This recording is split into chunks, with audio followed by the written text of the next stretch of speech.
പുലിക്കളിയാണ്. പുലികൾ വരുന്നുണ്ട്. അപ്പോൾ ആ പുലിക്കളിയുടെ കാഴ്ചകൾ കൂടി നമുക്ക് കാണാനായിട്ട് സാധിക്കും. പുലിക്കളിയുണ്ട്, ആ പുലിയുടെ കാഴ്ചകൾ കാണാനായിട്ട് സാധിക്കും.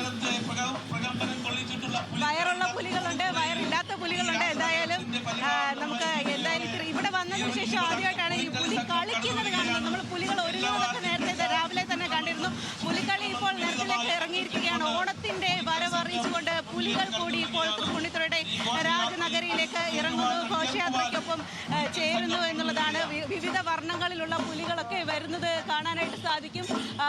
തൃശ്ശൂർ മാത്രമല്ല പുലികളുള്ളത്, ഇങ്ങ് എറണാകുളത്തുമുണ്ട്. തൃശ്ശൂർ ഇറങ്ങുന്നതിന് മുൻപ് തന്നെ തൃപ്പൂണിത്തുറയിൽ പുലികൾ ഇറങ്ങിയിരിക്കുന്നു എന്നുള്ളതാണ്.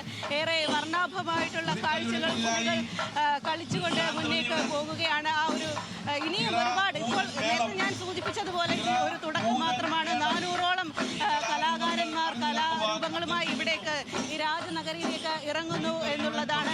എന്തായാലും ഓണം കളറാക്കാൻ തന്നെയാണ് നമ്മൾ തീരുമാനിച്ചിരിക്കുന്നത് എന്നതിന്റെ ആ ഒരു തുടക്കം കുറിച്ചുകൊണ്ട് തൃപ്പൂണിത്തുറയിൽ അല്പസമയം മുൻപ് നടൻ ജയറാം ഫ്ലാഗ് ഓഫ് നിർവഹിച്ച ഈ ഒരു അത്തച്ചമയ ഘോഷയാത്രയിൽ അതിവർണ്ണാഭമായിട്ടുള്ള വൈവിധ്യങ്ങളായിട്ടുള്ള കാഴ്ചകൾ തന്നെയാണ് കാണുവാനായിട്ട് സാധിക്കുന്നത്. പുലികൾ ഇപ്പോൾ ഇറങ്ങിയിരിക്കുകയാണ്. നിറയെ പുലികളുണ്ട് എന്നുള്ളതാണ്. ഒരുപാട് പുലികൾ, പലതരത്തിലുള്ള വേഷം, പലതരത്തിലുള്ള വർണ്ണം, പലതരത്തിലുള്ള ചുട്ടികളൊക്കെ കുത്തിക്കൊണ്ടുള്ള പുലികളൊക്കെ എടുത്ത് ഏറെ ആസ്വദിക്കുന്ന ഇവിടേക്ക് എത്തുന്ന കാഴ്ചക്കാരെല്ലാവരും ഇത് ഗ്രൗണ്ട് നിറയെ ആളുകളാണ്. ഒരുപാട് ആളുകൾ ഇവിടേക്ക് എത്തുന്നു എന്നുള്ളതാണ്. നല്ല ചൂടുണ്ട്, പക്ഷെ അതിനെയൊക്കെ വന്നവച്ച് ഇതെല്ലാം കാണുവാനായി ആളുകൾ എത്തുന്നു. പുലികൾ കഴിഞ്ഞാൽ അടുത്തത് ചെണ്ടമേളമാണ്.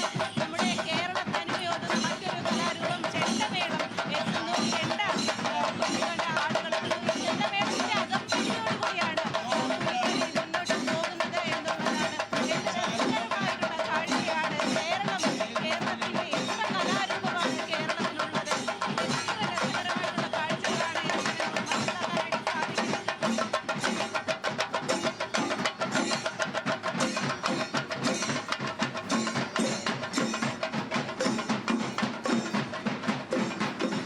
പുലികളിയാണ് ഇപ്പോൾ കടന്നുപോയത്. ഇതുപോലെ 400 കലാകാരന്മാരാണ് പല പല കലാരൂപങ്ങളുമായി അണിനിരക്കുന്നത്. പുലികളി കടന്നുപോയി. പുലികളിയിൽ സാധാരണയൊക്കെ പണ്ട് പുലികളി എന്ന് പറയുന്നത് മെലിഞ്ഞ പുലികളുടെ പുലികളിയായിരുന്നെങ്കിൽ ഇപ്പോൾ നല്ല തടിച്ച പുലികളുടെ പുലികളിയാണ് ഇപ്പോൾ കാണുന്നത്. ആ കാലത്തിൻ്റെ മാറ്റം ആ നിലയ്ക്ക് കൂടി പ്രകടമാണ്. വളരെ ഫ്ലെക്സിബിളായ അഭ്യാസികളായ പുലികളാണ് ഒരു 10-25 വർഷം മുമ്പ് വരെയൊക്കെ കണ്ടുകൊണ്ടിരുന്നത്. അവരിങ്ങനെ കുട്ടിക്കരണം മറിഞ്ഞു പോകുന്നതൊക്കെ സ്ഥിരം കാഴ്ചയായിരുന്നു. അതിന് പിന്നാലെ ഒരു വേട്ടക്കാരനുണ്ടാവും.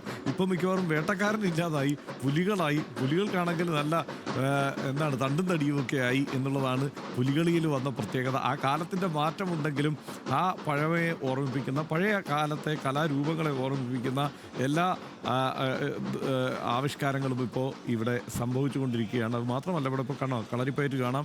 അങ്ങനെ കേരളത്തിൻ്റെ തനത് കലാരൂപങ്ങളെല്ലാം, ദഫ്മുട്ട് കാണാം. അങ്ങനെ എല്ലാം നമുക്ക് കാണാൻ കഴിയുന്നുണ്ട്. ഷീന വീണ്ടും ചേരുന്നുണ്ട്. ഇപ്പോൾ ഷീന നിൽക്കുന്നിടത്ത് എന്തൊക്കെയാണ് സംഭവിക്കുന്നത്? ഹർഷൻ, ഇപ്പോഴാണ് നമ്മുടെ ഈ കലാരൂപങ്ങളെല്ലാം പോയത്. ഒപ്പനക്കാരുണ്ടായിരുന്നു, ദഫ്മുട്ടുകാരുണ്ടായിരുന്നു, അതുപോലെ തന്നെ മാർഗംകളി ഉണ്ടായിരുന്നു. ഇവിടെ ഓരോ പോയിന്റിലെത്തുമ്പോഴും ഈ ഘോഷയാത്ര ഇങ്ങനെ നടന്നുകൊണ്ടിരിക്കും. ഓരോ പോയിന്റിലെത്തുമ്പോഴും ഇവർ അവിടെ ചെറുതായി ഒന്ന് സ്റ്റോപ്പ് ഇടും. എന്നിട്ട് ഇവരുടെ കലാരൂപങ്ങൾ അവിടെ അവതരിപ്പിക്കും. ഇത് കാണാനാണ് ഈ ജനങ്ങൾ മുഴുവൻ ഇവിടെ കാത്തു നിൽക്കുന്നത് എന്ന് തന്നെ പറയാം. നിരവധി കലാരൂപങ്ങളുമായിട്ട് നിരവധി നമ്മൾ ഈ കലോത്സവ വേദിയിൽ മാത്രം കാണുന്ന ഈ ഭരതനാട്യത്തിൻ്റെ വസ്ത്രം അണിഞ്ഞുകൊണ്ട് പോലും ഇത്തരത്തിൽ കുട്ടികൾ ഇപ്പോൾ ഇതിലൂടെ കടന്നു പോയിരുന്നു. അവരൊക്കെ അവരുടേതായ ഒരു ചെറിയ പെർഫോമൻസ് എല്ലാം ഇവിടെ കാഴ്ചവെച്ച് കാണികൾക്ക് അതൊരു കുളിർമയാണ്. ആ കാഴ്ച അതിങ്ങനെ കാഴ്ചവെച്ചുകൊണ്ട് പോവുകയാണ്. ഇപ്പോൾ ഒരു അഗസ്ത്യ ഭാരത കളരി സംഘത്തിൻ്റെ ഒരു ഘോഷയാത്രയാണ് വരുന്നത്. ഈ കളരി സംഘമാണ് ഇത്തരത്തിൽ ഘോഷയാത്രയുമായി പോകുന്നതിന് തൊട്ട് പിന്നാലെ ഒരു പൾസ് ഓഫ് തൃപ്പൂണിത്തുറയുടെ ഒരു ലഹരിക്കെതിരെയുള്ള ഒരു സന്ദേശം വഹിച്ചുകൊണ്ടുള്ള ഒരു വാഹനമാണ് ഈ പോകുന്നത്.